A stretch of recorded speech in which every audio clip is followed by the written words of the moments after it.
បាទសួស្តីអ្នកនរគ្នាបាទសូមស្វាគមន៍មកកាន់វីដេអូបង្រៀនរបស់ខ្ញុំសម្រាប់ថ្ងៃនេះបាទអញ្ចឹងនៅថ្ងៃនេះគឺយើងបន្តទៅកម្មវិធីឯកសារអត្ថបទរបស់យើងបន្តទៀតបាទអញ្ចឹងនៅក្នុងវីដេអូនេះគឺខ្ញុំលើកយក3ចំណុចមកធ្វើការបង្ហាញអ្នកនរគ្នាបាទដែលចំណុចទី1គឺយើងនិយាយទៅលើការរក្សាទុកឯកសារបាទហើយទី2គឺយើងនិយាយទៅលើរបៀបនាំឯកសារចេញជាប្រភេទ file PDF បាទនិងទី3គឺយើងនិយាយទៅលើរបៀបបើកឯកសារបាទចឹងដើម្បីឲ្យអ្នកនរគ្នាអាចធ្វើការអនុវត្តទៅលើទាំង3ចំណុចបានសូមអ្នកនរគ្នាធ្វើការបើកទៅលើកម្មវិធី Open Office ទាំងអស់គ្នាបាទចឹងយើងធ្វើការបើកទៅលើកម្មវិធី Open Office របស់យើងមកណាបាទបន្ទាប់ពីយើងធ្វើការបើកទៅលើកម្មវិធី Open Office របស់យើងរួចហើយគឺយើងធ្វើការបើកទៅលើកម្មវិធីឯកសារអត្ថបទបាទចឹងយើងធ្វើការបើកទៅលើកម្មវិធីឯកសារអត្ថបទមកណាបាទចឹងយើងបានមកដល់កម្មវិធីឯកសារអត្ថបទហើយបាទអញ្ចឹងជាចំណុចចាប់ដើមគឺយើងនិយាយទៅលើចំណុចទី1បាទអញ្ចឹងចំណុចទី1គឺយើងនិយាយទៅលើរបៀបរក្សាទុកឯកសារបាទអញ្ចឹងដើម្បីរក្សាទុកឯកសារគឺខ្ញុំមុននឹងធ្វើការរក្សាទុកគឺខ្ញុំសូមធ្វើការវាយពាក្យបន្តិចសិនណាបាទអញ្ចឹងវាយពាក្យថាព្រះរាជាណាចក្រកម្ពុជាបាទ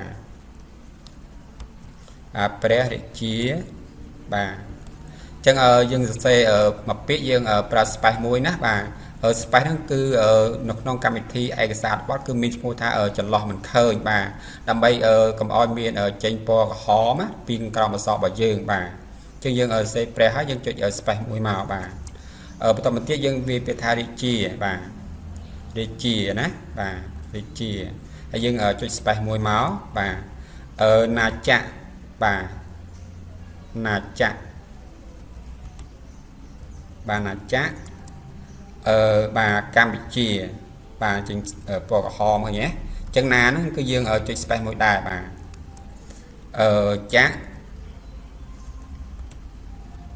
បាទចុច space មួយទៀតកម្ពុជាបាទកម្ពុជា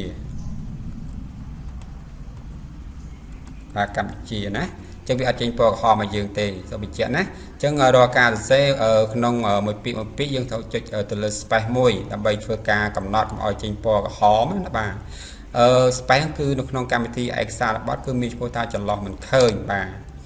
អញ្ចឹងយើងចុចបន្ទាប់មកគឺយើងចុចទៅលើ key enter បាទអញ្ចឹងយើងវាពាក្យថាជាតិណាបាទជាតិបាទយើងចុច space មួយមកបាទយើងធ្វើការដក clear ណាបាទដក clear តិចមកបាទសាសនាបាទសាសនាបាទសាសនាបាទយើងចុចបាទ space មួយទៀតមកបាទឲ្យដក clear មកណាបាទព្រះមហាក្សត្របាទព្រះបាទយើងចុច space មួយមកណាបាទមហាបាទមហាយើងចុច space មួយទៀតណាបាទក្សត្រ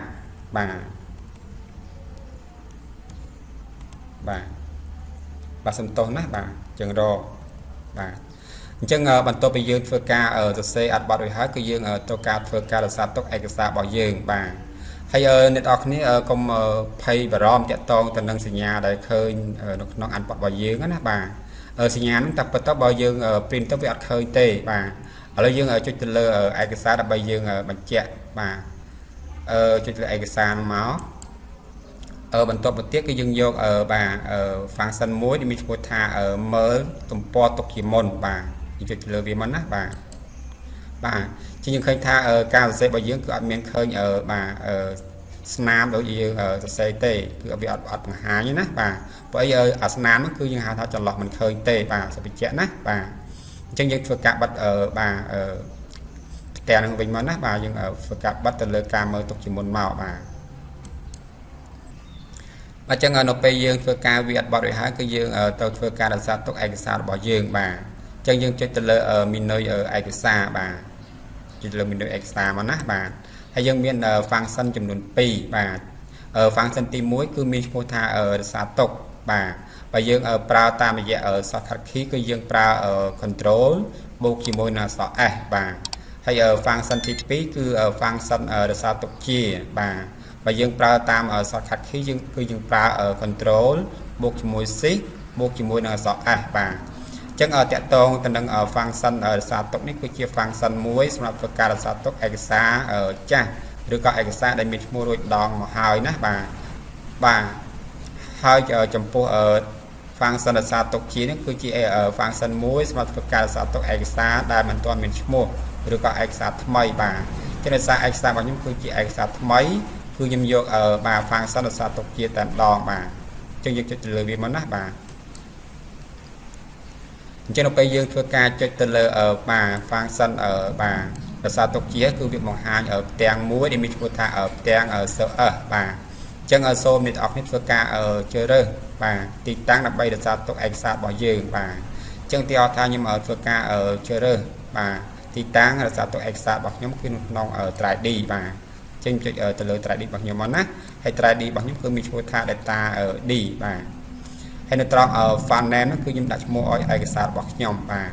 អញ្ចឹងនៅត្រង់នេះគឺយើងអាចសរសេរជាបាទអក្សរខ្មែរក៏បានអក្សរអង់គ្លេសក៏បានដែរបាទចុះទីអត់ថាខ្ញុំដាក់ជាភាសាអង់គ្លេសចុះណាបាទចឹងដាក់ថាបាទឈ្មោះខ្ញុំតែម្ដងចុះបាទសាក់ពូលីនចុះណាបាទសាក់ពូលីនចុះបាទបន្ទាប់ពីខ្ញុំធ្វើការដាក់ឈ្មោះឯកសាររបស់ខ្ញុំហើយគឺខ្ញុំចុចទៅលើប៊ូតុង save បាទចឹងយើងចុចទៅលើប៊ូតុង save បាទណាចឹងកម្មវិធីនឹងធ្វើការរក្សាទុកនៅក្នុងកុំព្យូទ័ររបស់យើងហើយបាទចំណុចបន្តទៀតគឺយើងនិយាយទៅលើចំណុចទី2បាទចំណុចទី2គឺយើងនិយាយទៅលើរបៀបនាំឯកសារចេញជាប្រភេទ file PDF បាទ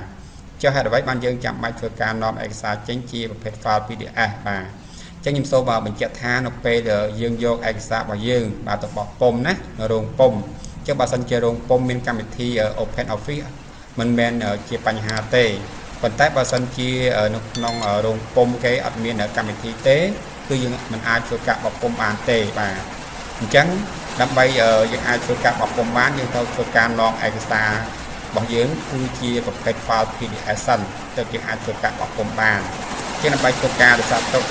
ឯកសាររបស់យើងជា file PDF បានសូមអ្នកនរគ្នាធ្វើការចុចទៅលើបាទមានឯកសាររបស់គ្នាមកណាបាទបន្តមកទៀតអ្នកនរគ្នាចុចទៅលើបាទfunction មួយមានគោលថានាំចេញឯកសារជា PDF បាទបន្តមកទៀតអ្នកនរគ្នាមើលមកផ្នែកខាងស្ដាំបាទយើងមាន combo box មួយណាអញ្ចឹងអ្នកនរគ្នាធ្វើការជ្រើសរើសយកពាក្យថា PDF បាទបន្តមកទៀតអ្នកនរគ្នាចុចទៅលើប៊ូតុងមួយគឺមានឈ្មោះថាប៊ូតុងនាំចេញបាទហើយអ្នកនរគ្នាធ្វើការដាក់ឈ្មោះមកណាបាទអញ្ចឹងដោយសារខ្ញុំមានឈ្មោះរួចហើយគឺខ្ញុំអត់ធ្វើការដាក់ឈ្មោះទេបាទហើយខ្ញុំជ្រើសរើសទីតាំងរក្សាទុកឯកសាររបស់ខ្ញុំគឺលើ desktop តែម្ដងចុះបាទឧទាហរណ៍ណាបាទហើយខ្ញុំចុចទៅលើប៊ូតុង save តែម្ដងបាទឥឡូវយើងធ្វើការបិទកម្មវិធីសិនណាបាទនេះហើយគឺជា file ដែលយើងបាននាំចេញអំបញ្ញមិញណាបាទយើងអាចធ្វើការបើកទៅលើ file ហ្នឹងមកណាបាទយើងឃើញទេfile ដែលយើងនាំចេញជាប្រភេទ file PDF គឺស្អាតមែនតើណាបាទជាយើងធ្វើការបិទ file ហ្នឹងចោលវិញណាបាទ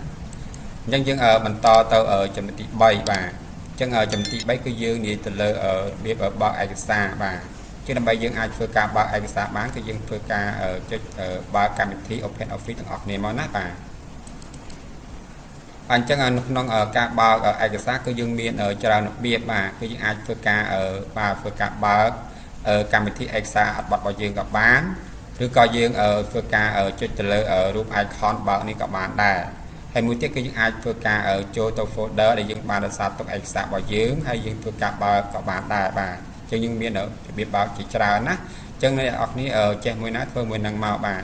អញ្ចឹងខ្ញុំចុចទៅលើ icon បើកនេះចុះឧទាហរណ៍ណាបាទបន្ទាប់ពីយើងចុចទៅលើបាទ icon បើកគឺវានាំយើងមកបាទផ្ទាំងមួយគឺផ្ទាំងដែលមានឈ្មោះថា open បាទអញ្ចឹងយើងជ្រើសរើសទីតាំងដែលយើងបានរក្សាទុកឯកសាររបស់យើងមកបាទអញ្ចឹងឯកសាររបស់ខ្ញុំគឺខ្ញុំបានរក្សាទុកក្នុង drive D បាទគឺយើងចុចនៅ drive D មកណាបាទ data D របស់យើងបាទហើយយើងទាញ tab មកដើម្បីយើងទាញរកមើលឯកសាររបស់យើងបាទនេះហើយគឺជាឯកសាររបស់ខ្ញុំណាដែលបានធ្វើការរក្សាទុកអំបញ្ញមិញគឺឈ្មោះសាក់ពូលីនបាទអញ្ចឹងយើងចុចទូមទូលើវាក៏បានឬក៏យើងចុចលើវាមួយមកហើយបន្ទាប់មកយើងចុចទៅលើប៊ូតុង open បាទអញ្ចឹងកម្មវិធីនឹងធ្វើការបើកឯកសាររបស់ខ្ញុំមកហើយបាទអ អញ្ចឹងនៅក្នុងវីដេអូនេះគឺខ្ញុំមានតែប៉ុណ្ណឹងទេបាទហើយខ្ញុំសូមអធិស្ឋានផងដែរតាក់ទងទៅនឹងសំឡេងរំខានបាទអីមានភ្លៀងណាបាទអញ្ចឹងធ្វើឲ្យរំខានដល់វីដេអូរបស់ខ្ញុំបាទអញ្ចឹងខ្ញុំមានតែប៉ុណ្្នឹងទេសម្រាប់ថ្ងៃនេះបើសិនជាអ្នកនរគ្នាពេញចិត្តនឹងវីដេអូរបស់ខ្ញុំ